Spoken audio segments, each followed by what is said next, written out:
Bom, galera, é isso aí. Então vamos lá. Beleza, a tela tá compartilhada. Tá compartilhada? Tá. Então, vai. Então, primeira questão aí, galera, tema cartografia, né? O tema aí a gente vê exaustivamente caindo, né, em qualquer vestibular do estado de São Paulo, Sudeste. Então, primeiro aí da UFPR, tá? A questão teórica, trabalhando ali com as projeções. Dá uma olhadinha nela, para quem está entrando mais.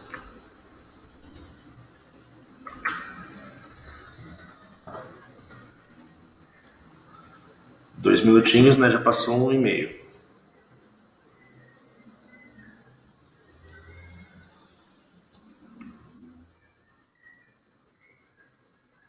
Cristiano, Oi. a tela não está compartilhada. Não está compartilhada? Opa. Ué. Ó, começando a fazer cagada. Ai, tá.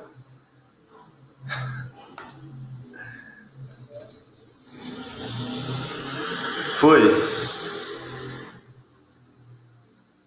Tá aparecendo?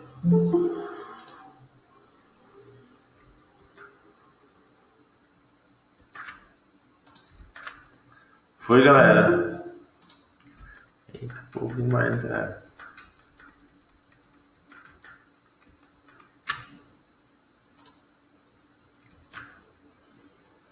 Tela tá compartilhada. Respondam por... Agora tá. Ah, então beleza. Então vai 2 minutinhos aí para fazer essa primeira, tá? A gente segue para a segunda.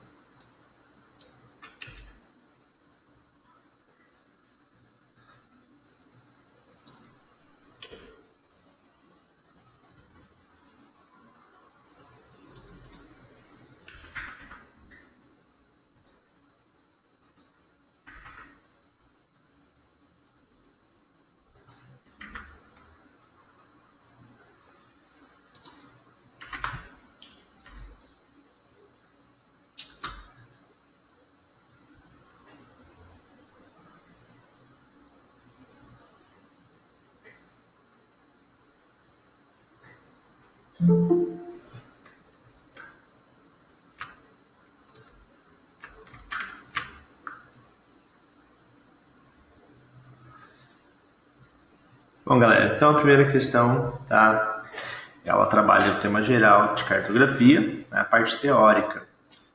Então, a primeira opção que a gente tem ali, o emblema da ONU, né, a bandeirinha da ONU, aquela lá que está estampada com fundo azul em branco, ela consiste numa projeção azimutal, questão que caiu, por exemplo, já no Enem, na Unesp, né, justamente formando um círculo, né, a partir do Polo Norte, tá? Então, a projeção azimutal polar ou plana, ela está, assim, representando, então, né, como logo das Nações Unidas. 2. É imprescindível transferir a superfície da Terra. É impossível, né, transferir a superfície da Terra, que ela é curva, é um geóide, para um plano sem desfigurá-la ou alterá-la. Motivo pelo qual a representação que mais se aproxima da realidade permanece sendo o globo.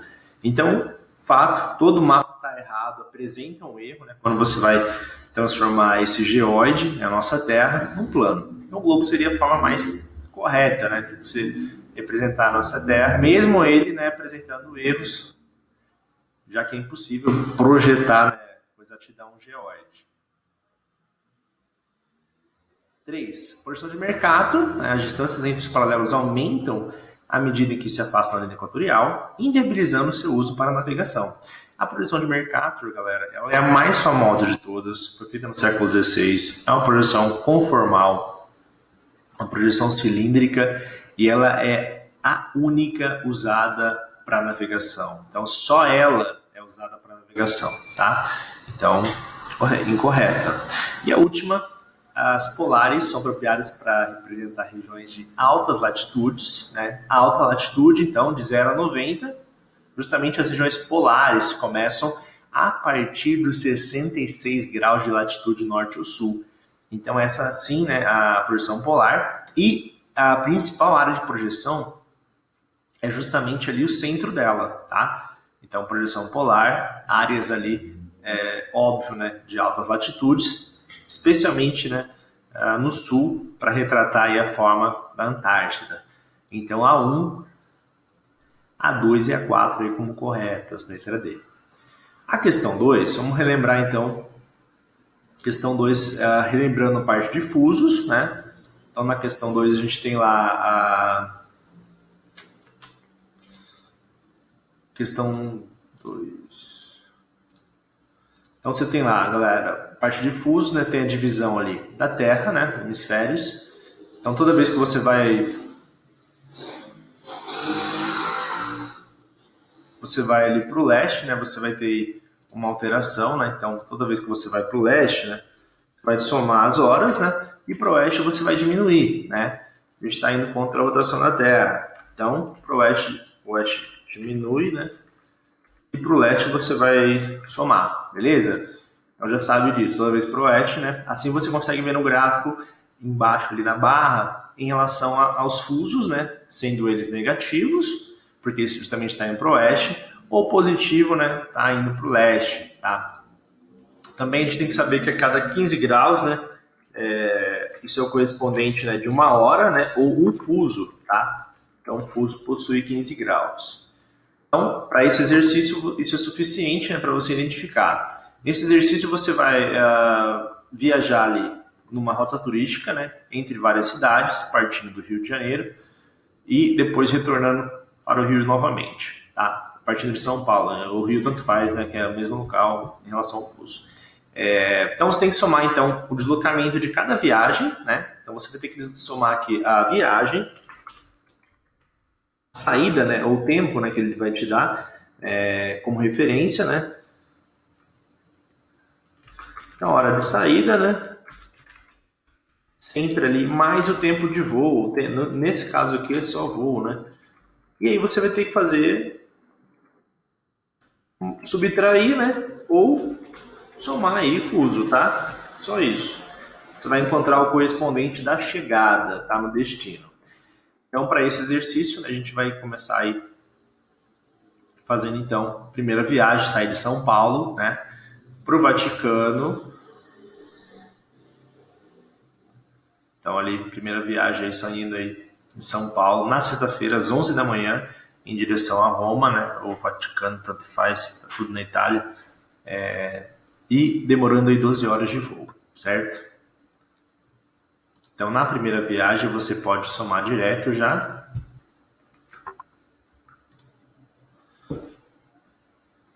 Na primeira viagem, você já pode somar. 11 horas, né, mais 12 de voo. E aí o fuso. Como você está indo para leste, né, a gente está saindo, galera, do oeste, Brasil, e indo para Europa. Né, então, está indo para o leste. Então, o fuso, com certeza ali, ele vai somar, né, porque você está indo em direção ao leste. Aí você pode observar no gráfico, porque ele não te dá aí o valor referência em graus. Você sai então de São Paulo, né? Lá em São Paulo, o horário oficial do Brasil é -3 e Roma está no +1. Né? Então você tem 3 horas no fuso oeste e 1 hora no fuso leste. Então você tem 3 mais 1, 4 fusos. Né? Essa vai ser então a primeira aí. A chegada da primeira viagem. Lembrando que a gente saiu na sexta, então você vai passar ali, né? Vai chegar ali que horas?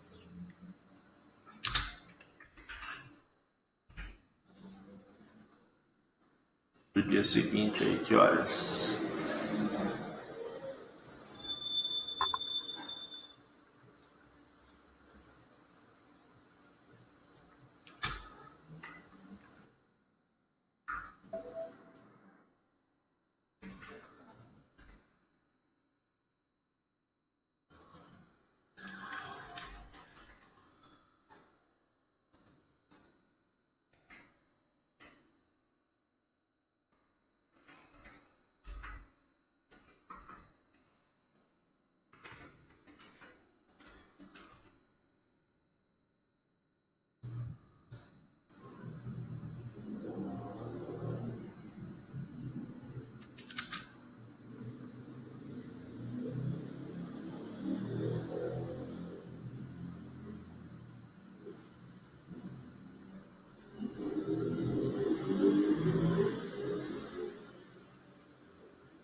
Sim.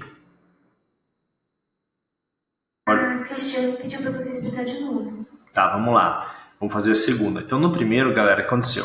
A gente tem aqui o mapa, né, em forma de gráfico. Então, leste você vai ter as horas a mais, o oeste a menos, né? No primeiro, você tinha que saber. Então, lá. Primeiro, quais são os dados que ele vai te dar? Então, fala que a gente está num grupo de turistas viajando entre esses 3 pontos, né? Então, vai ser Europa, América do Norte e América do Sul, tá? Então, primeiro a gente saiu, ó, olha só, a primeira viagem saindo de São Paulo, né? Saindo de São Paulo, certo? Na sexta-feira às 11 da manhã. Então, eu coloquei aqui no primeiro cálculo 11 da manhã, mais 12 de voo. Ele falou a hora de voo, tempo de viagem, 12 horas, beleza? Então, você vai somar, saímos às 11 e vamos demorar 12 horas de voo, ok? Bom, agora você tem que saber qual a diferença de fuso entre o Brasil oficial, São Paulo, Rio, tanto faz, e Roma, né? Então, para saber isso, você tem que fazer a leitura no gráfico, tá? No gráfico, galera, tá lá, ó. O Brasil está no fuso -3, ok? E Roma está no fuso +1. Então, se você fosse contabilizar, né, por fuso, a gente teria em valor, por exemplo, em graus, 45, tá? E 15 graus. Somando, né, você teria ali 60, e aí você dividiria por 15, totalizando 4 fusos. Mas aqui a gente não tem esses fusos em graus, mas já está diretamente pronto para você fazer. Então, o fuso do Brasil é -3 GMT e o de Roma é +1 GMT. Então, 3 fusos de um hemisfério, como são diferentes, você tem que somá-los, tá? Se fossem no mesmo hemisfério, você ia subtrair. Então, você vai somar 3 fusos do hemisfério oeste mais um fuso do hemisfério leste, totalizando 4 fusos, tá aqui. Então, o resultado da primeira viagem vai ser: saímos às 11 horas, demoramos 12 horas de voo e a diferença é de 4 fusos. Porém, né, vai ser mais 4 fusos. Por quê? Porque estamos indo para o leste. E para o leste, né, as horas aumentam. Né? Para o leste, as horas aumentam. Total da conta dá 27. Só que você sabe que 27 horas, né, não é uma hora que você pode marcar um encontro com ninguém, né? Então não dá para marcar Não dá para marcar, né, um encontro, né, com ninguém às 27 horas. Você sabe que o dia vai até 24. Então, 24 acabou o dia. Qual é o dia que ele saiu? Sexta-feira.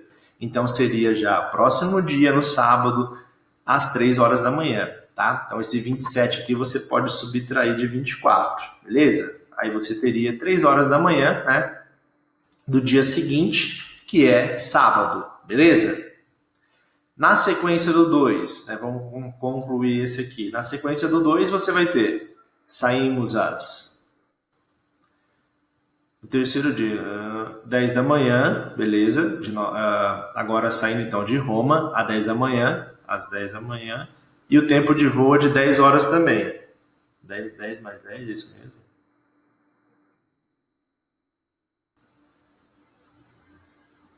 Ué, tá saída às 11 aqui.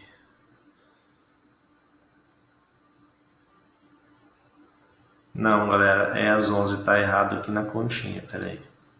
Não vai dar erro aqui.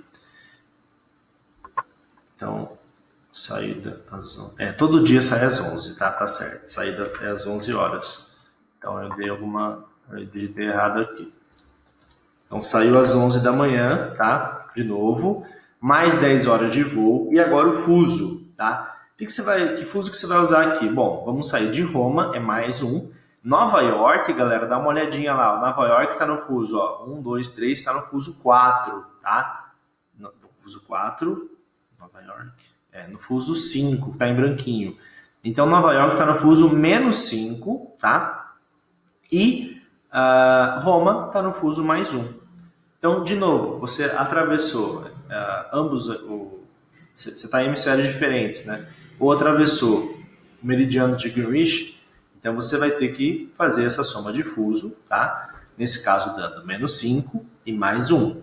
Então, 5 fusos do hemisfério oeste e 1 fuso do hemisfério leste, totalizando 6 fusos. Nesse caso, como a gente está indo para o oeste, aí é menos. Então, menos 6 horas ou 6 fusos, beleza? Então, a gente sai nesse dia.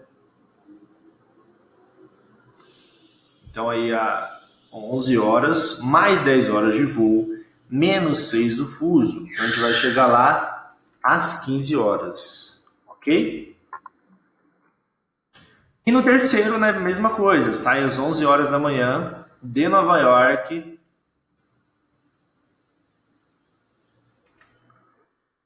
em direção ao Rio de Janeiro. O voo demora 9 horas.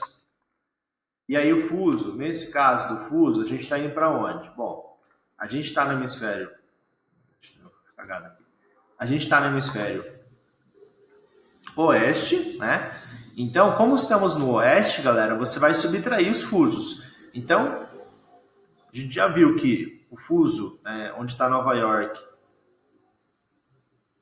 é menos 5, tá? E o do Brasil é menos 3. Então, menos 5, né? Você vai subtrair o número, só que sem fazer jogo de sinal. Então, você tem o quinto fuso, menos 3. Então, você tem fuso, 2 fusos, é a diferença de horas entre o Rio de Janeiro e Nova York, tá? Nesse caso, vai ser mais. Por quê? Porque em relação a Nova York, o Brasil está a leste, ok? Então, vai ser mais porque você está indo para o leste, 2 fusos, né? Você sai do 5, 4, 3, tá? São 2 horas ali a mais. Então, o resultado disso daí vai ser a hora de chegada, né? Aqui para o Brasil. Então, você tem lá, você tem aí soma de 9, né? 21 às 22 horas chegando aqui, né? No horário do Brasil, beleza? Então, as respostas, né? Na verdade, aqui agora, né? Você faria as respostas. Então, você teria lá, né? Numa sequência, quais são os horários, né? Então, você tem o 3 horas de sábado, né? Sequência ali 15 horas, que já daria ali a letra C, ok?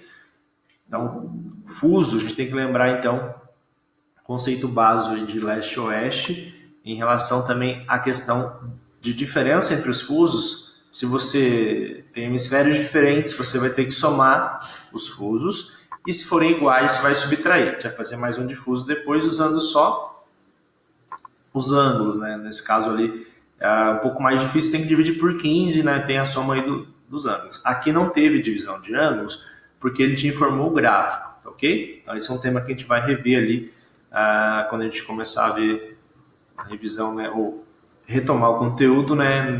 Na proposta do intensivo que eu quero fazer, tá? Questão 3, galera. 2 minutinhos aí pra gente fazer.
Bom, galera, nessa questão são retomados ali os principais aspectos da escala geológica, ok? Então, a escala geológica, ela funciona como uma linha do tempo.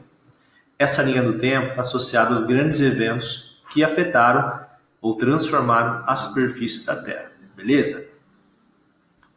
Pontualmente, galera, você tem que saber pelo menos um grande evento que caracteriza uma era, tá?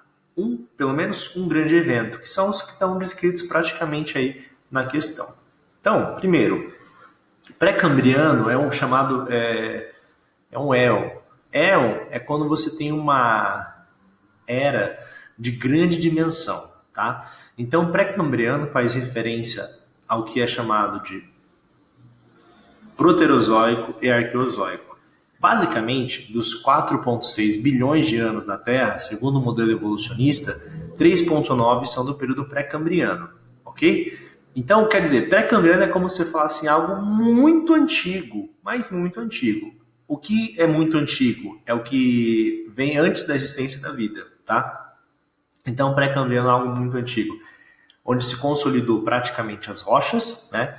Ou seja, você não tinha matéria orgânica, então impossibilidade de ter combustíveis fósseis, de ter carvão, petróleo, né? Então você não tem essa matéria verde ou a biota existente. Pré-cambriano, então, se limita a recursos minerais e também aos minerais, né, que seriam metálicos ou não metálicos, e a consolidação do planeta do ponto de vista físico-estrutural, ok?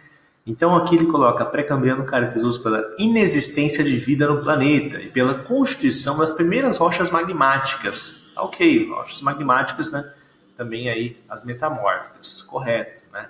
Então ela foi ali a gênese do processo de formação da Terra, tá? A consolidação ali das placas, né? No passado ali somente ali a Pangeia. Então o principal do pré-cambriano, né? Formações muito antigas associadas a recursos minerais. Segundo, Paleozoico. Paleozoico, galera, vai ser então a era que sucede a pré-cambriana, porque o cambriano é o primeiro período da era paleozoica. A gente falou de 3,9 bilhões pré-cambriano, paleozoico tem cerca de 600 milhões, é onde vai ter a explosão cambriana, a abundância aí de espécies, né, que vão aí serem geradas, evoluídas, enfim, né, vão aparecer ali na era paleozoica. Então essas espécies elas vão formar aí já outros componentes, né, e elas podem ser soterradas, formando, né, já combustíveis fósseis. A era paleozoica ela ficou caracterizada do ponto de vista físico, né, a gente está falando de geografia, geologia, formação de carvão, é a principal característica da era paleozoica. Tá? Ali ele cita que foi a formação das grandes cadeias de montanha. As cadeias montanhosas, como Andes ou os Alpes, elas são áreas de instabilidade geológica. O que quer dizer isso, professor? Tem terremoto, tem vulcanismo. Tudo que tem terremoto, vulcanismo, está associado a uma área recente. Né? Então, exemplo, né? Então, Itália, Chile, né? Peru, Japão, partes da China e Índia vão estar associados às áreas mais recentes de choque de placas. Então, a Paleozoica ela não se caracteriza pelos dobramentos modernos, né? Como são chamados os Andes ou os Alpes. Modernos por quê? Porque foram feitos no último período, na última era, que é a Cenozoica. Tá? Então, a Paleozoica não se caracteriza pelos dobramentos modernos. Sequência, a era Mesozoica foi marcada pela fragmentação do continente Gondwana, que resultou na formação dos continentes africano e sul-americano e do Oceano Atlântico. Então, você deve estar se perguntando, não foi a Pangeia? Sim, a Pangeia se dividiu em duas partes, Gondwana e Laurásia. A Laurásia era o composto, então, do que seria América do Norte, Europa e também ali a Europa e Ásia, né? E também um pedacinho ali que seria a Austrália, né? Então, galera, na Mesozoica, grande transformação da Terra foi a deriva continental, tá? E também o surgimento do petróleo, tá? Então, Mesozoica, os dois principais acontecimentos: formação do petróleo e a separação dos continentes ou a deriva continental. E a última, a Cenozoica, foi marcada pelo grande soterramento de florestas em diversas partes do globo, o que resultou na formação de jazidas de carvão mineral. Então, a Cenozoica, ela se caracteriza pelo aparecimento do homem, o fim da era glacial e o surgimento das cadeias de montanhas recentes, como a gente viu ali, citou os Andes e os Alpes, beleza? Então, o carvão está associado à era paleozoica. Então, nesse sentido, né, a gente tem ali a sequência ali para a letra B, VF, VF, tá ok? Então, abrangendo ali, né, um resumo das eras geológicas nessa questão aí estadual de Minas Gerais. Próximo ali, mais 2 minutinhos, vamos lá.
Bom, galera, nessa questão, então, ele trata no tema geral, né, relevo e a parte do intemperismo, que seria a degradação ali das rochas pela ação do vento, ação eólica e outros fatores como geleira. Na letra A, basicamente ali ele cita os agentes do intempérie, só que ele chama ele de tectonismo. Tectonismo é a ação resultada do choque das placas, né?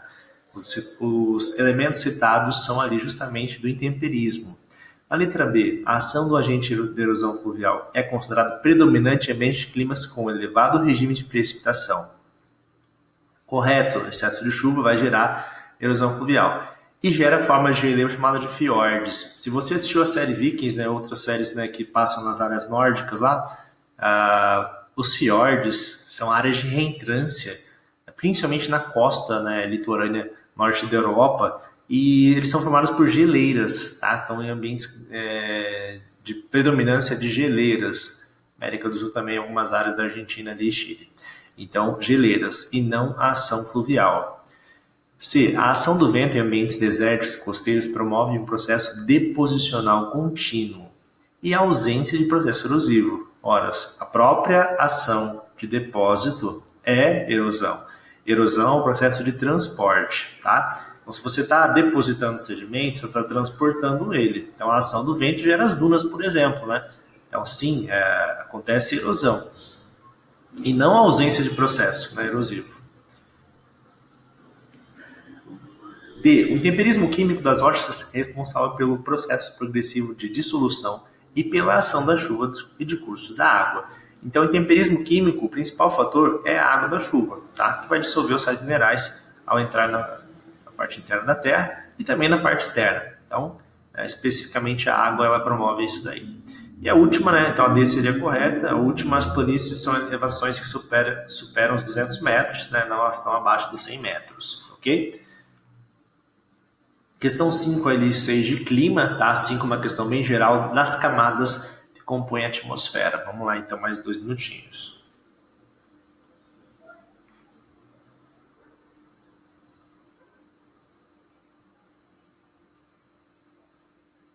Mas isso daí também envolve questão de química, né, e física ali, dos elementos que você consegue fazer.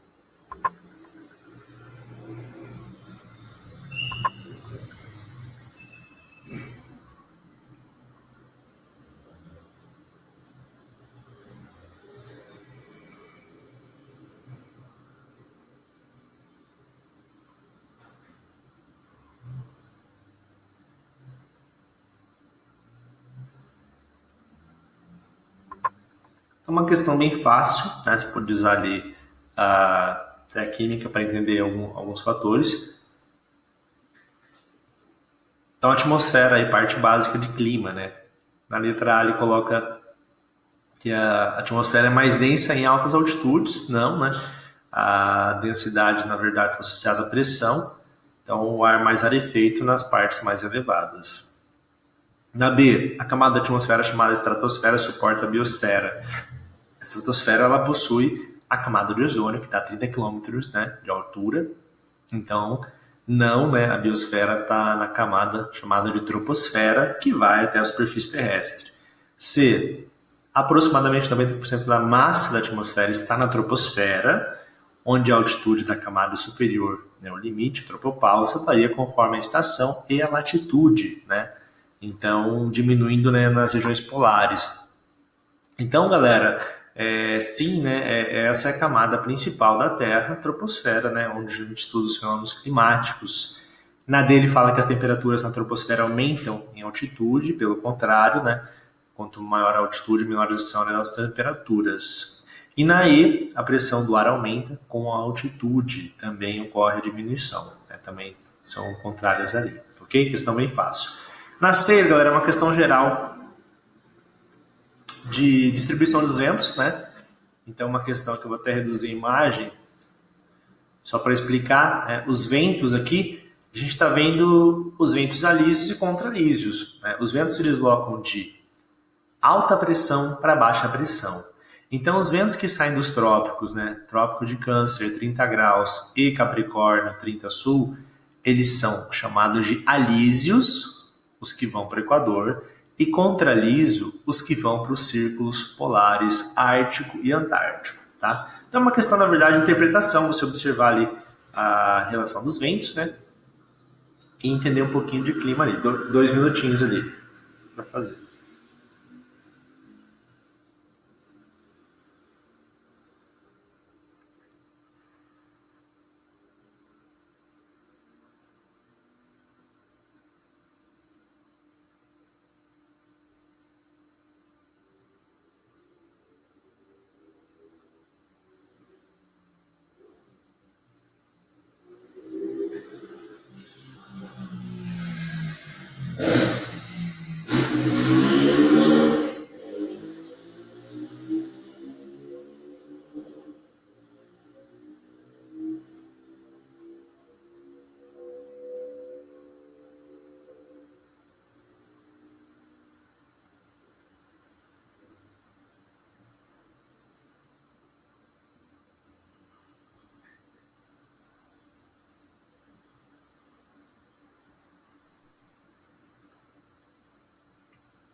Bom, galera, aí você tinha que também exercitar o seu mandarim, que alguns caracteres aí, sei lá se é chinês ou coreano, né? Enfim, isso aconteceu com a configuração do texto, mas tá bom.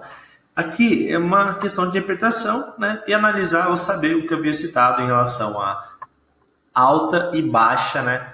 Nesse caso, pressão, em relação à ocorrência dos ventos. Letra A, ele fala que nas latitudes subtropicais, nos dois hemisférios, os 30 graus, então, você vai ter uma grande concentração de deserto, que é verdade, né? Se pegar o deserto do Saara, os Estados Unidos eles têm o Sonora, né? Na nossa região ali você tem o Atacama. Bom, sobre isso, ele coloca aqui, então ocorre nessa região, tá? E devido à grande amplitude térmica anual que caracteriza essas regiões. Então a explicação, né, do deserto é essa. Então, grande amplitude térmica anual. A explicação está errada, né? Os desertos se formam por zonas de alta pressão, correntes frias, cordilheiras, né, para evitar a passagem de umidade.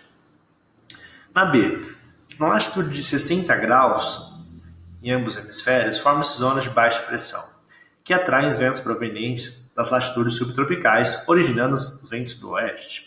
Então, se você pegar as latitudes todas elas 60, atrai, né, justamente ali os ventos, ou seja, se atraem são áreas de baixa, porque a alta pressão é a área dispersora.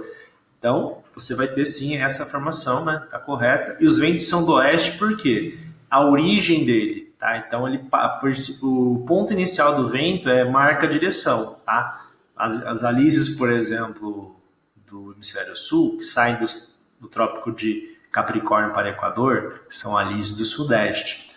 No hemisfério norte, que saem do trópico de Câncer para Equador, são alísios do nordeste, né? Então, em relação à posição geográfica dele, tá?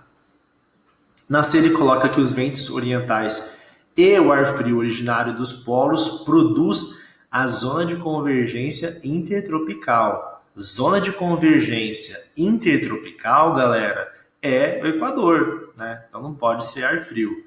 E na D, nas regiões polares, o ar frio e denso forma um centro de baixa pressão, que é atraído para a zona de maior pressão. É o contrário, né? Você está vendo que nas zonas polares você tem uma área de baixa que vai receber, na verdade, uma área de alta pressão proveniente das áreas ali do trópico, no caso ali de Capricórnio, ok? Bom, a sétima, uma questão bem curtinha, né? Essa daí eu vou dar menos de um minuto ali, 2 minutinhos, menos de 2 minutos, aliás, que começa são questões gerais, né, de vegetação, tá? Então, aí, primeira ali, questão, 1 minutinho para fazer essa.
Então, vegetação, galera, que se estende por uma vasta região, quer dizer que ela compreende uma grande área, região Europa, Ásia e América do Norte, quer dizer, é uma área fria, né? Elevada amplitude térmica anual, inverno longo e frio, e uma pequena quantidade ali de espécies vegetais. Então, esse bioma ele só pode ser 2, né? Está presente nessas áreas. Ele pode ser um ambiente, então, associado à tundra, né, ou à floresta boreal. Floresta temperada, não, porque o inverno não é longo e frio, tá? Então, a floresta boreal, taiga ou tundra, qual é a diferença dela, professor? Como que eu divido isso? A tundra, galera, ela é uma vegetação sazonal, então ela só aparece no verão e primavera. Então, isso daí não tá associado, né? Então, ele não colocou essa característica. E você não tem espécies, você tem uma associação de algas e fungos, ou gramíneas, certo? E outra característica, não é explorado pela indústria. A taiga ou boreal, você tem a madeira, né? Você vai ter ali a celulose sendo explorada pela indústria, né, do mundo inteiro, tá? Próxima questão, uma questão bem legal, uma questão ali que analisa uma característica do clima, né? Uma questão fácil, mas bem analítica, bem legal. Então, vocês estão vendo aí a Terra, a inclinação dela, né? E aí você consegue ver, a partir dessa inclinação, os raios solares incidindo, né, de forma aí perpendicular e oblíqua, ou na vertical, né, no Trópico de Câncer, né, e oblíquo ali na parte sul do nosso globo. Então, quando esses raios solares verticais atingem em cheio um trópico, ele está fazendo o quê? Qual é a relação entre elas? Então, questão bem fácil aí. Então, a quantidade de radiação solar que incide afeta diretamente o quê, galera? Questão bem fácil. né? Então, obviamente, né, quanto mais radiação solar, maior a temperatura, né? E, obviamente, né, essa temperatura ela vai trazer uma alteração no regime de chuvas, né, no clima como um todo, criando as estações do ano. O que acontece então, galera, é o seguinte: esses raios solares, né, eles vão apresentar uma variação, né? Então eles vão atingir, por exemplo, será que dá para fazer um negócio aqui? Acho que dá, né?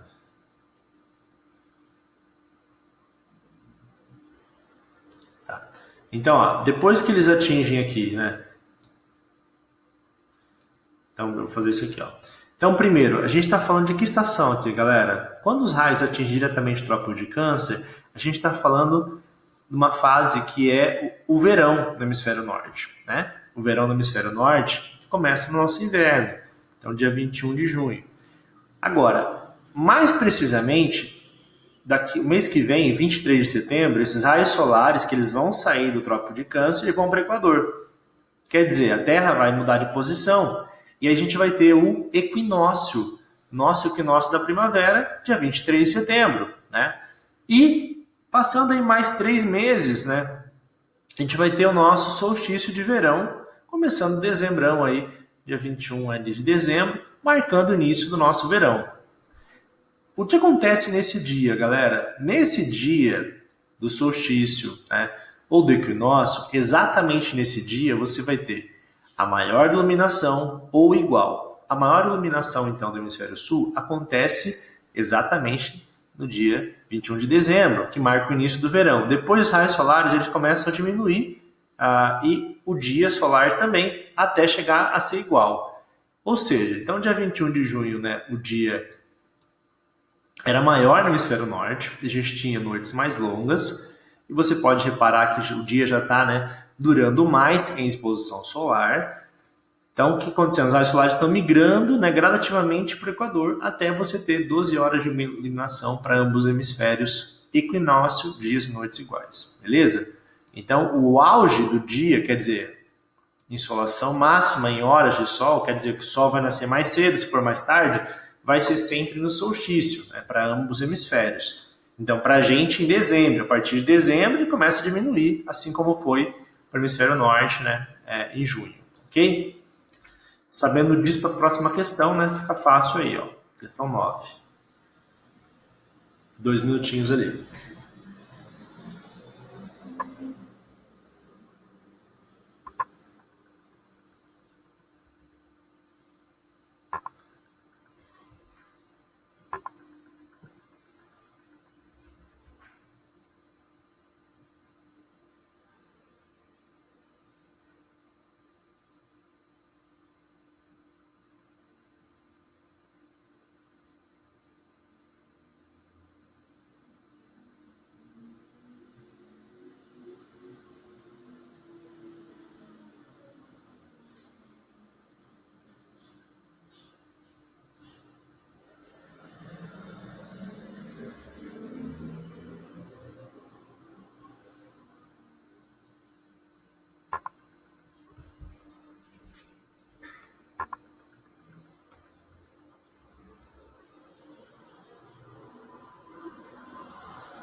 Então, na primeira ali, galera, quais são então as corretas? Primeiro, o solstício de verão no hemisfério sul corresponde ao dia mais longo do ano, devido à maior duração da exposição solar.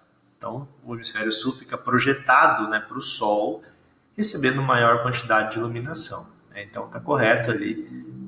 Nessa data, a insolação durante 24 horas nas latitudes ao sul do Círculo Polar Antártico ocorre, que é chamado de o sol da meia-noite, né?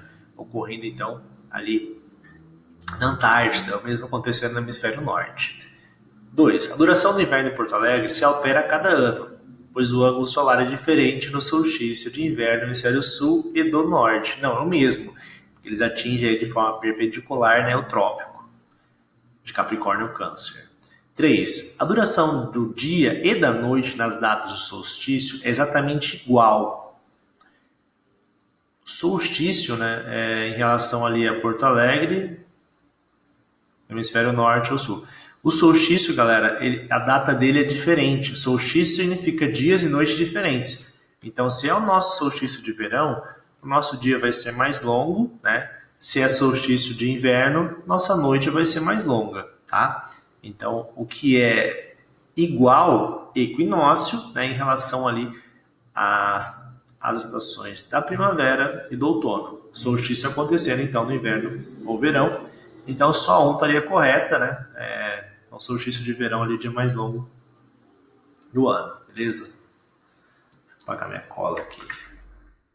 Bom, outro exercício de fuso, tá? Vou fazer com vocês isso daqui para tirar outra dúvida. Tá? Nesse exercício aqui eu vou fazer então passo a passo, vou apagar tudo isso aqui, tá? Vou apagar minha cola aqui. Bom, então, de novo, galera, vamos falar de fuso, né? Vou colocar aquela telinha aqui, ver se isso vai ajudar, mas vou colocar aqui. A telinha está aqui, né? Leste-oeste, a gente vai diminuir aí, beleza? Sai.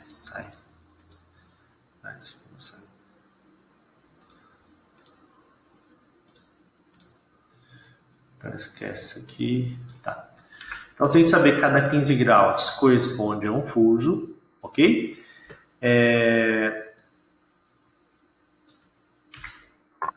Que mais, galera? Hemisférios. Quando a gente está em fusos diferentes, então hemisférios, eles vão ser... Como é que faz diferente aqui? Eu não sei fazer diferente. Tá, quando os hemisférios são diferentes, você vai fazer o quê? Você vai subtrair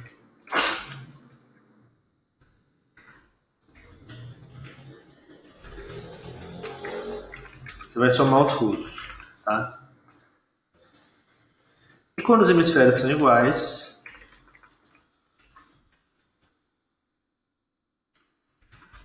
você vai subtrair o fuso.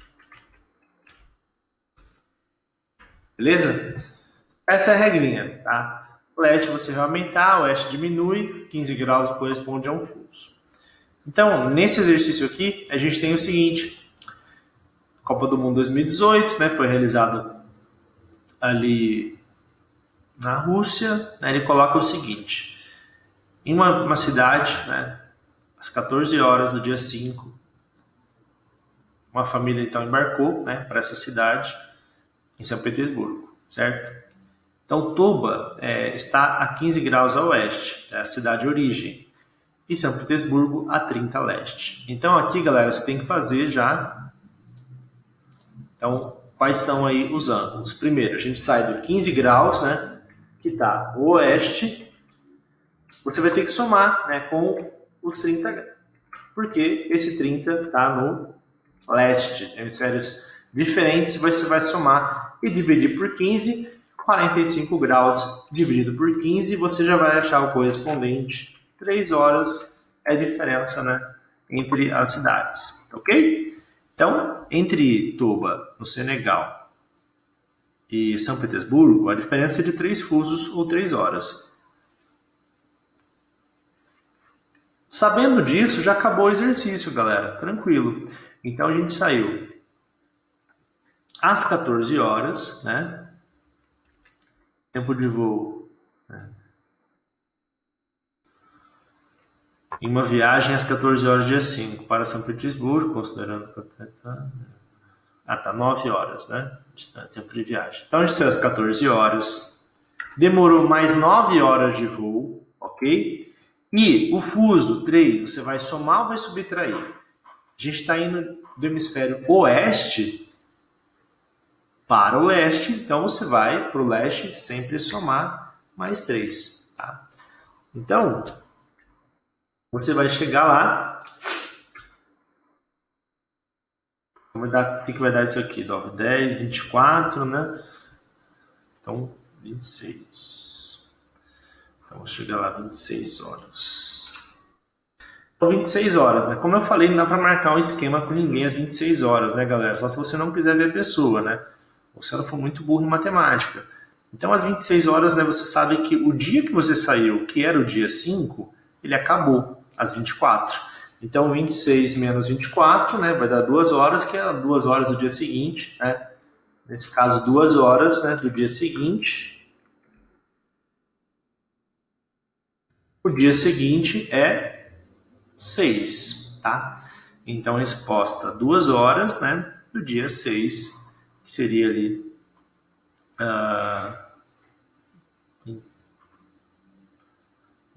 a chegada, né, o resultado final. Ok, galera? Tranquilo? Bom, próxima questão aqui, né, a gente faz também rapidinho, tá? Essa questão aqui pode ser feita de duas formas, né? Vou colocar minha colinha aqui. A questão de cartografia. Cartografia é bem mais fácil, né? Basicamente, você vai ter que multiplicar a distância percorrida no mapa vezes a escala, só isso. O problema é que a distância ela é medida em quilômetros, que é a distância, né, padrão. E a escala ela está em centímetros. Então, para você encontrar a distância real em quilômetros, você tem que transformar a escala que está em centímetros, que é 500 mil, para quilômetros, dividindo por 100 mil, tá? Então, nesse exercício, você pode fazer de duas formas, por regra de 3 ou usando uma formulinha que é essa. Distância real é igual a distância no mapa, ou distância cartografada vezes a escala. Distância real, eu quero saber qual é a distância real entre as duas cidades. Distância no mapa, ele vai me falar.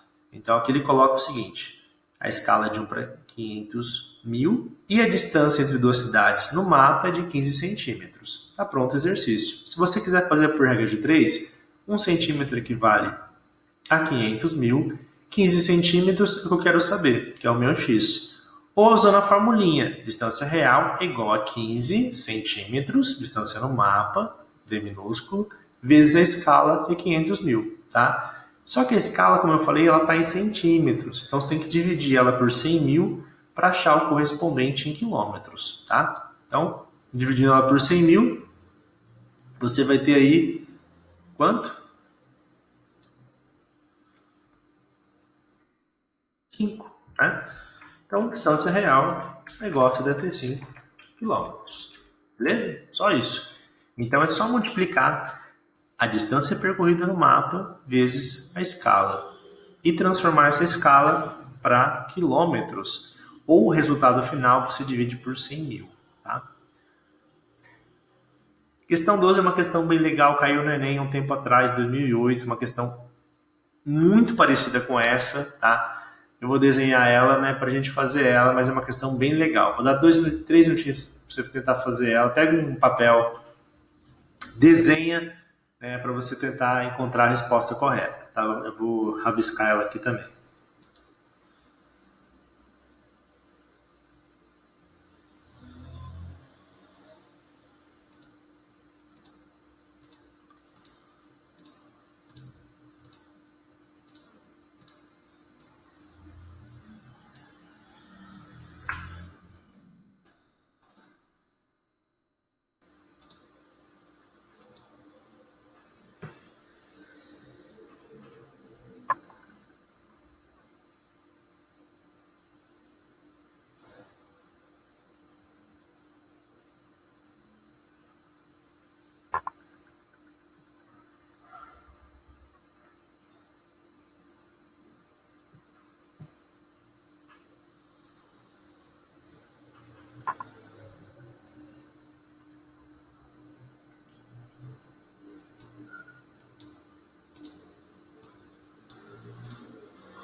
E aí, galera, conseguiram fazer?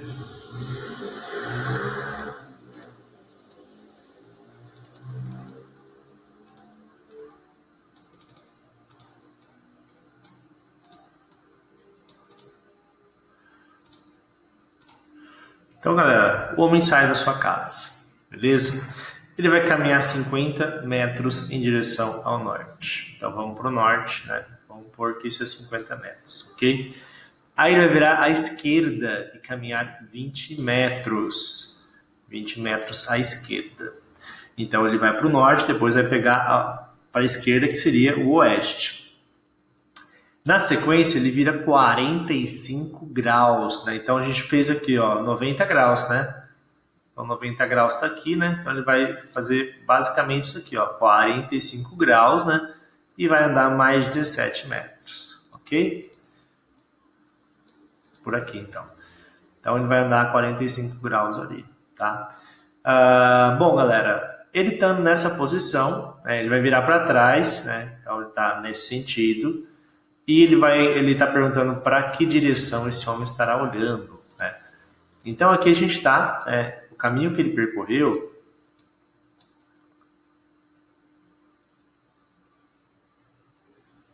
levou a gente aí, né,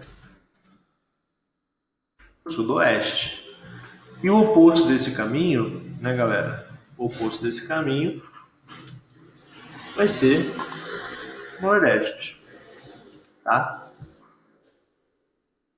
Então, resumidamente, né, ele tomou aí a oeste, o caminho, né, parte norte-oeste, e depois ele virou ali para o sudoeste, o oposto, né, que seria o nordeste, né, ao virar de costas, tá? Questão que caiu muito parecida com o Enem, né, mas não tinha os 45 graus, tá? Mas ele fazia o mesmo sentido esquerda, né, para localização, tá?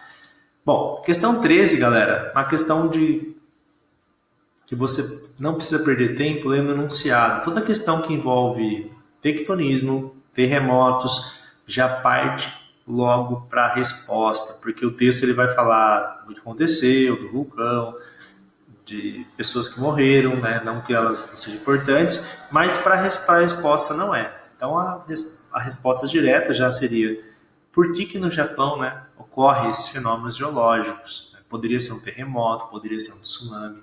A resposta é a mesma, tá? Então, resposta aí de por que ocorrem, né, tantos eventos como esse no Japão. Um minutinho aí.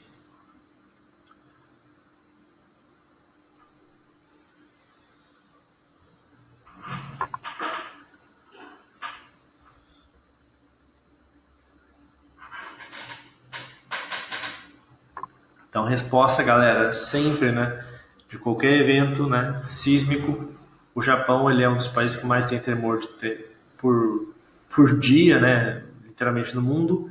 É o choque de placas, são 3 placas chocando ou com convergência, tá? Então, sempre ali o choque de placas, terremotos, vulcanismo e tsunamis. Então, não perca tempo lendo questão ali que você sabe que vai apontar para uma dessas evidências, né?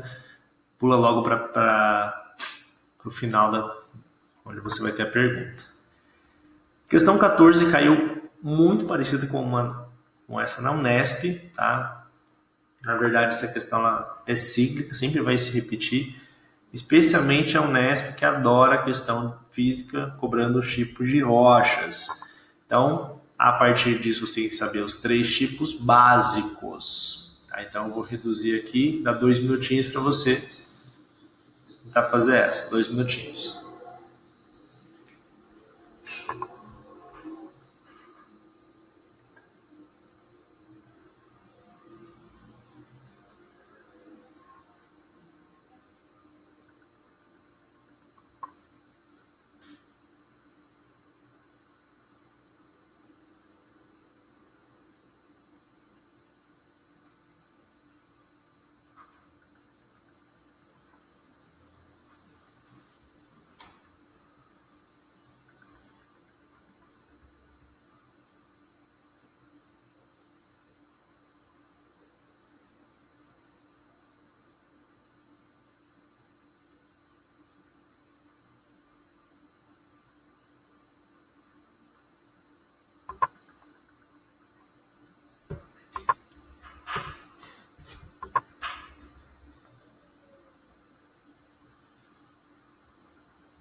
Bom, galera, então A gente tem 3 tipos de rochas, certo? Uma delas tem 2 tipos, que é a magmática. A magmática ela é feita pelo resfriamento do magma. Nesse caso, a magmática ela poderia ser a C ou D. A C é chamada de magmática intrusiva ou plutônica, quando ela se resfria dentro da crosta. A D, magmática extrusiva ou vulcânica, quando ela se resfria fora da crosta, como, por exemplo, basalto. Na C seria o granito. A B, ela é composta pelo metamorfismo, onde você tem ali uma rocha pré-existente que se transforma em outra, chamada de rocha metamórfica, assim como o mármore, que é proveniente do calcário. E a A, você vai ter compactação, litificação, sedimentação, são as rochas sedimentares, né? Que são importantes porque elas agrupam ali principalmente combustíveis fósseis, enquanto a B, ela pode abrigar recursos minerais metálicos. E a C e D, minerais não metálicos. Então, para essa, né, resumidamente, né, a gente tem que... representa rochas magmáticas? Não, sedimentares. No caso, as magmáticas seriam podendo ser a C ou D. B. As rochas plutônicas, na B, são metamórficas, né? As plutônicas seriam ali a C. Na C, as rochas se referem a sedimentares? Não, são magmáticas intrusivas. E a D, são ígneas extrusivas? Sim, ígneas ou magmáticas, mesma coisa, decorrente do resfriamento da lava ao entrar em contato com a atmosfera, ok? Então, os 3 tipos básicos ali de rochas. Questão também bem cotada, já que é de diversas formas, né? Tipos de chuva, são 3 tipos de chuva principais ali, tá? E aí a gente... 2 minutinhos aí para fazer essa.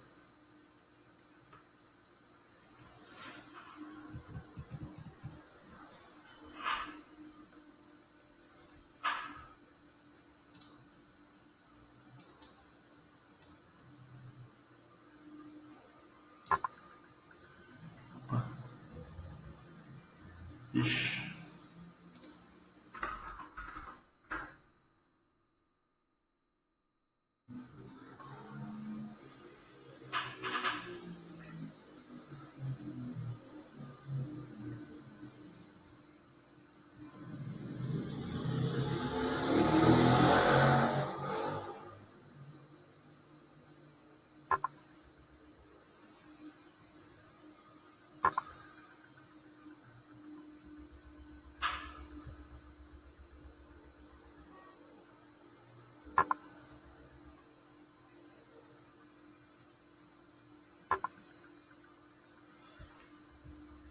Bom, galera, a gente tem 3 tipos de chuva ou precipitação, tá? E, inclusive, né, dá para relacionar também com os climas do Brasil, tá? Então, no primeiro, a gente tem a convectiva, ou também chamada de chuva de verão, muito típico da região norte do país, onde tem um clima equatorial úmido. Então, dias quentes vão liberar essa umidade, que ao chegar até as camadas mais elevadas da troposfera, a temperatura reduz e vai ocorrer a condensação. A número 2, né, é chamada de chuva frontal. Então, um choque entre 2 frentes, muito comum no sul do Brasil, que pode ocasionar, como aconteceu esse inverno, né, geração ali de tornados. Então, você tem uma massa de ar fria, né, quanto maior a diferença entre essas massas, maior vai ser a instabilidade gerada na região, criando uma tempestade. Então, típica ali do sul do Brasil, chuva frontal. E a 3, também chamada de chuva de relevo ou orográfica, onde você vai ter como comum a Serra do Mar, passagem ali de água do Atlântico para o interior do continente. Então você teria ali chuva orográfica ou de relevo acontecendo no bioma da Mata Atlântica. Então na sequência você teria ali a convectiva como 1, né? E a frontal como 2, e 3 ali seria a chuva ali orográfica, mas que não aparece para opção. Bom, essa questão da UFRGS, né, Federal do Rio Grande do Sul, é bem legal, a gente trabalhou ela já, tá? Em relação ali à questão da variação do dia no decorrer do ano. Então, 2 minutinhos para essa questão aí, é bem legal.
Bom, galera, como vocês viram, né, está acontecendo o seguinte. A partir de julho, né, lembrando que a gente está na estação aí no inverno, que começa dia 21 de junho e a gente vai até 23 de setembro, onde começa a primavera. O que você está vendo é que o dia solar está aumentando, né? Então, de julho a agosto, ó, o sol nasceu mais cedo, né, para Porto Alegre e se pôs mais tarde, e assim por diante, né? Então, se você pegar de julho até setembro, você tem mais ali de 1h30 de luz solar, né, durante o dia, de vantagem. Bom, sabendo disso, vai ter um dia no ano que você vai ter o maior dia em exposição solar. E Porto Alegre, né, ainda tem uma diferença maior do que a gente, galera de São Paulo, porque quanto mais distante do Equador, maior vai ser a variação, né, em relação à duração do dia e da noite nas estações do ano. Então, em relação a isso, quando acontecerá a maior exposição solar, né? Então, que dia vai ser o pico, quer dizer, vai ser o máximo, né, de iluminação, e a partir desse dia vai começar a decrescer. O que marca esse dia é o solstício, nesse caso, de verão, que acontece em dezembro. Né? Então, dia 21 de dezembro vai ser o dia de maior insolação, né, para o hemisfério sul, e obviamente em Porto Alegre. A partir desse dia você vai ter aí um decréscimo, né, justamente ali até o equinócio do outono, beleza? Aqui minha colinha aqui está pronto já. 17, outra questão de cartografia, né? De novo, então, temos lá uma escala de 1 para 21 milhões e uma distância entre dois pontos, que é de 2,9 centímetros nesse mapa. Então, ele quer saber, né, em relação a isso, qual é a distância real entre os dois pontos A e B, beleza? Então, formulinha, distância real é igual a distância no mapa, 2,9 centímetros, vezes 210, porque eu dividi já os 21 milhões por 100 mil, então eu já transformei para quilômetros. Cada centímetro que eu ando nesse mapa corresponde a 210 quilômetros. Logo, 2,9, né? Eu andei com a régua ali, medi a distância entre dois pontos, vou multiplicar por 210 para encontrar a resposta final, que vai dar aí 609 quilômetros, ok? Quer fazer por regra de 3? Fique à vontade, né? Coloca lá os valores, e lembrando sempre que você vai ter que, em algum momento, dividir a escala que está em centímetros, a escala numérica, por 100 mil, para encontrar o correspondente em quilômetros, já que a resposta, como você pode ver, só aparece em quilômetros, né? E a metros ali está aparecendo só para confundir você, tá bom? Às vezes tem metros, mas é muito raro a questão cobrar metros, tá? Muito raro, raríssimo. Bom, outra questão aí, vou atropelando algumas, tá? Porque eu quero fazer as 3 últimas. Eu sei que acabou a aula, tá? Mas eu acho legal ali vocês participarem de mais essas 3. São bem completa, na verdade, né? O que a gente tem de revisão como físico. Essa questão, galera, ela caiu igualzinha na Unicamp, tá? Já caiu várias vezes dessa maneira. A diferença é que essa questão, ela, em vez de apresentar a vegetação direta, ela cobrou uma característica, tá? Que dá na mesma, né? Então, começando aí dessa classificação, pelo norte, o A, você vai ter então a tundra, né? No B, a floresta taiga. Ali no C, galera, você tem uma vegetação que está próximo ao Himalaia, então a vegetação de steppes, né? E a D, principal vegetação da África, savana, que é correspondente do Cerrado brasileiro. Então ele quer saber desse mapa ali o que é incorreto, né, em relação a essas formações vegetais. Então ali, na C, são espécies latifoliadas. Latifoliada é tropical, né? A gente está falando de florestas. Então, justamente o contrário do que se ocorre nessa região, que é cortada pela cordilheira do Himalaia, né? Na D, você tem um perfil morfológico diverso, englobando campos herbáceos até árvores esparsas. A formação herbácea é característica do cerrado, né? Na B, homogênea, né? Então coníferas, historicamente impactada pela exploração da madeira e celulose, né? Sendo a maior floresta do mundo, exatamente onde está a B, a taiga siberiana. E a A, presença de pequenos vegetais espaçados entre si, com predominância de líquens e musgos, né, aparecendo somente na primavera e verão. Tá? Então a letra A ali correta, né? Steppes ali seria uma formação semiárida ali rasteira. Bom, galera, as duas questões bem interessantes aqui para fazer é a de climograma, que é essa daqui, tá? E a 28 e a 30, tá? Então, mais 3 questões, segura aí. Essa questão é bem interessante. Ela analisa o climograma. O que é o climograma? Basicamente, ele resume as características do clima em relação à precipitação e temperatura. Então, como a gente pode ver, esse é um climograma bem diferente de um climograma tradicional, né, que é feito ali de uma forma retangular, em barras e com uma linha principal indicando a temperatura. Então, nesse climograma, a temperatura está em preto ali, pela linha. Você pode ver que ela está ali próxima dos 20 graus ali no inverno e a maioria ali acima dela durante os meses do verão, que estão ali indicado pelas letras. E a barrinha é a precipitação média, né?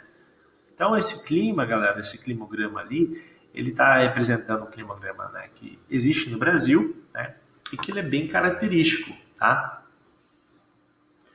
Então, esse climograma, né, vou dar 2 minutinhos para vocês fazerem essa, né, que é uma questão bem legal, tá? Uma questão bem diferente ali dos modelos convencionais para esse tema.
Bom, galera, então é uma questão de interpretação, né?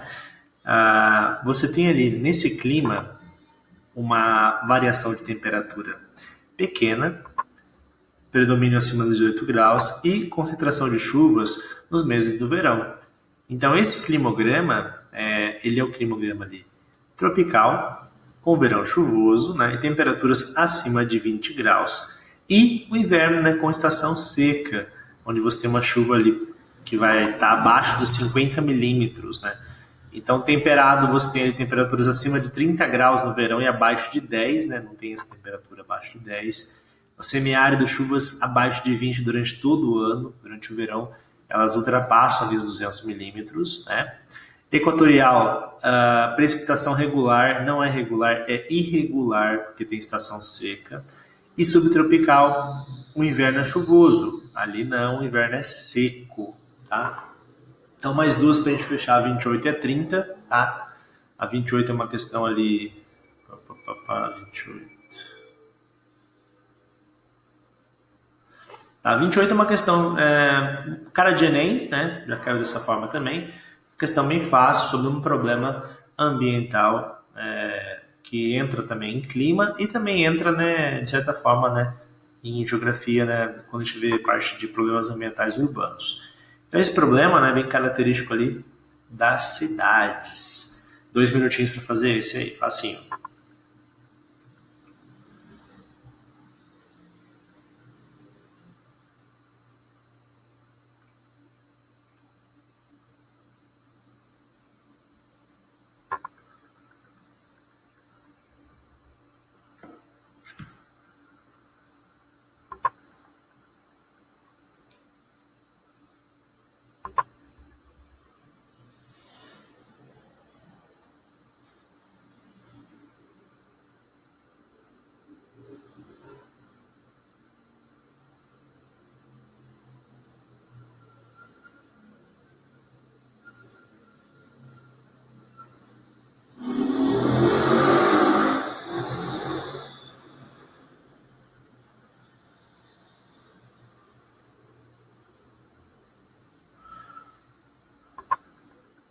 Bom, galera, então esse problema, né, ele está indicando ali justamente uma anomalia em relação às temperaturas partindo do centro até as áreas, né, do subúrbio ou áreas rurais. Então essa variação de temperatura se explica por um fenômeno que acontece que seria aí a ilha de calor, onde as temperaturas aumentam na área central das cidades em decorrência do concreto que absorve essa energia solar e reflete durante a noite, alterando o microclima.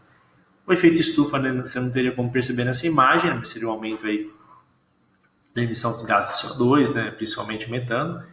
Ilha de frescor, né, não sei que refrigerante, parece uma marca de refrigerante, né, ou de sorvete, não sei o que é isso.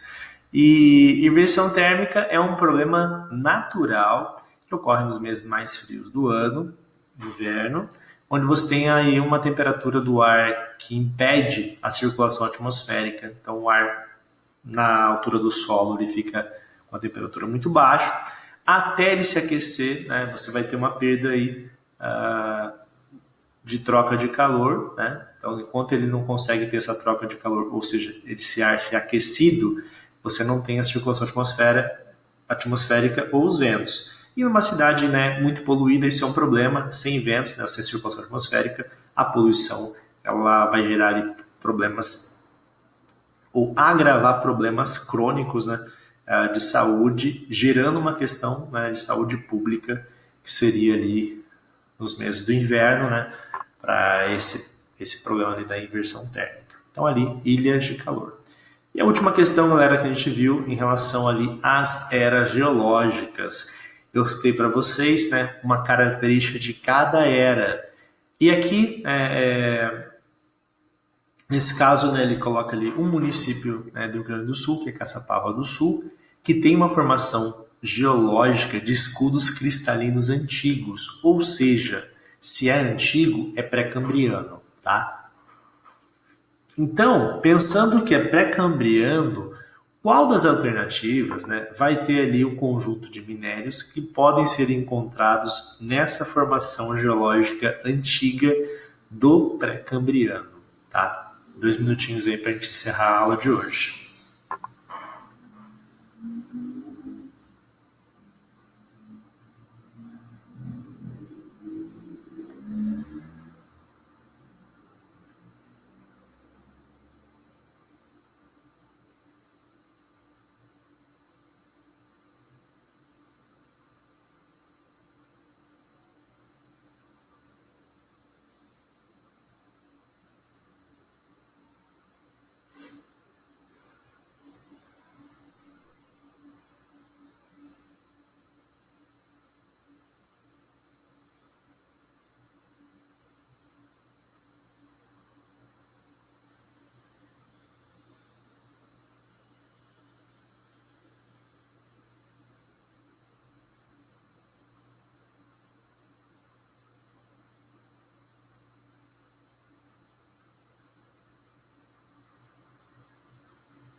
Bom, galera, para quem lembrou, né, o que não pode ocorrer, como nas opções ali citadas, é combustível fóssil.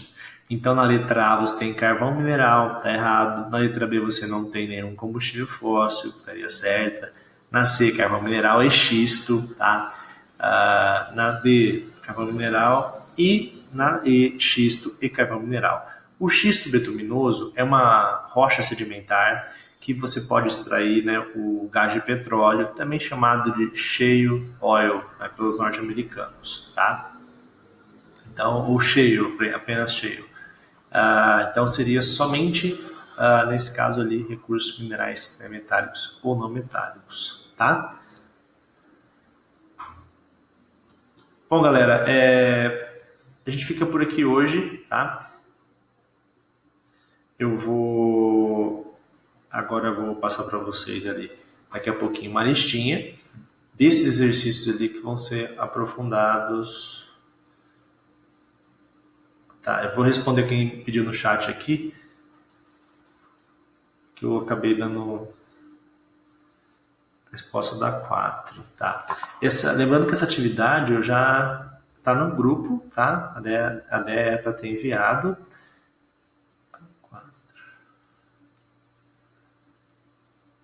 Nossa, acho que já passou muito tempo, mas a 4 é a D. STEPS, tá? Teodoro, STEPS é uma formação caracterizada por ambientes temperados, né, de vegetação ali semiárida. E ela é muito comum nas áreas de encostas de montanhas, né? Os montes Urais, por exemplo, o interior da Rússia, boa parte da Sibéria. No Brasil, por exemplo, a estepe está mais associada a um clima temperado e frio, tá? Uma extensão de gramíneas, né? Só que com baixa pluviosidade. Então, estepe se aproxima de uma caatinga, mais ou menos, só que a caatinga ela é arbustiva, né? A estepe seria só gramíneas, tá? Então, é um ambiente semiárido, tá? Onde você não vai ter precipitação, antecede o deserto, tá bom? A estepe ela antecede ali um ambiente desértico, tá? De uma montanha, né? Ou até de uma área desértica, por exemplo, as estepes, né? Que antecede o deserto de Gobi, né? Pokhran, Gobi fica na China, né, parte da Mongólia, que seria uma área interior e também cercado pela cordilheira do Himalaia, que impede passagem de massas úmidas, ok? Então, estepe é uma vegetação semiárida formada por gramíneas, similar ali, né, o que seria do ponto de vista climático, né? Para nós a caatinga, mas não tem nada a ver, porque a caatinga é um bioma exclusivo do Brasil, beleza? Bom, galera, é isso, tá? A gente se vê semana que vem. Aí eu vou enviar para vocês uma lista de segunda fase sobre um resumo do que a gente viu aqui, mas é uma atividade mais elaborada. Então, você tem que escrever, pensar, criar um texto, né? E aí, na próxima aula, se tiver qualquer dúvida ali em relação às questões que a gente viu, faltou algumas ali, vocês podem fazer, tá? Baixando a lista já até passou para vocês. E a gente vai se falando, tá? Não esqueçam de trazer as dúvidas, é importante ali, posso tirar elas com vocês, tá? Quando acabar a aula, já que agora a gente tem até um tempinho, né? Vai reduzir o tempo, beleza? A gente vai se falando. Um abraço para vocês, valeu galera, um abraço.